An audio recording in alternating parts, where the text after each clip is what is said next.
ప్రకాశం జిల్లా తూర్పునాయుడుపాలెంలో సీఎంఎఫ్ఆర్ చెక్కులను పేద ప్రజలకు పంపిణీ చేస్తున్న రాష్ట్ర సాంఘిక సంక్షేమ శాఖ మంత్రులు డాక్టర్ డోలా బాలవీరాంజనేయ స్వామి.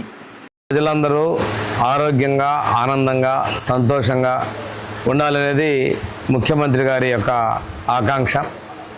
వారి యొక్క ఆకాంక్షల మేరకు ఈరోజు చాలామంది ప్రజలు ఆసుపత్రుల్లో ఆర్థికంగా ఖర్చులు పెట్టి ఇబ్బందులు పడుతున్న పరిస్థితుల్లో వారికి ఎంతో కొంత ఆర్థిక సహకారం అందించి ఆ కుటుంబాల్లో అప్పుల పాలు కాకుండా కాపాడిన ఒక మహోన్నత లక్ష్యంతో ముఖ్యమంత్రి సహాయ నిధి నుంచి గౌరవ ముఖ్యమంత్రి గారు వందలాది కోట్ల రూపాయలని ఇప్పటికే రాష్ట్రంలో ఖర్చు పెట్టడం జరిగింది. మనకి కొండే నియోజకవర్గంలో ఇప్పటివరకు కూడాను 1640 మందికి 12,92,62,331 రూపాయలు ఇవ్వడం జరిగింది.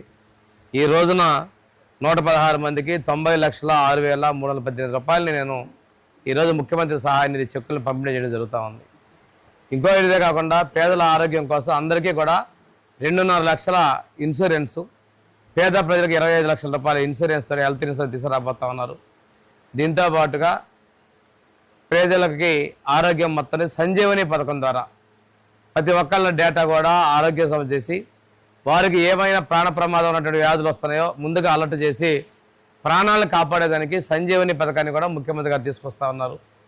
ఇదే పరిస్థితుల్లో దేశంలో జనాభా అంతరించిపోతున్న ఉద్దేశంతో పాపులేషన్ మేనేజ్మెంట్ ద్వారా మనకి 2-3 పిల్లల్ని కలగాలి అనేటువంటి సంకల్పంతో జనాభాని కూడా పెంచుకునే ప్రతి కూడా పాపులేషన్ మేనేజ్మెంట్ కూడా చర్చిస్తున్నారు. దానిలో కూడా 2 పిల్లలు, రెండో కాన్పుకి 25,000, మూడో కాన్పుకి 25,000 ఇచ్చి నెలకు 1,000 రూపాయలు అక్కడ 5 సంవత్సరాల పాటు కూడా ఇచ్చేదానికి కూడా ప్రభుత్వం ఆలోచన చేస్తూ ఉంది.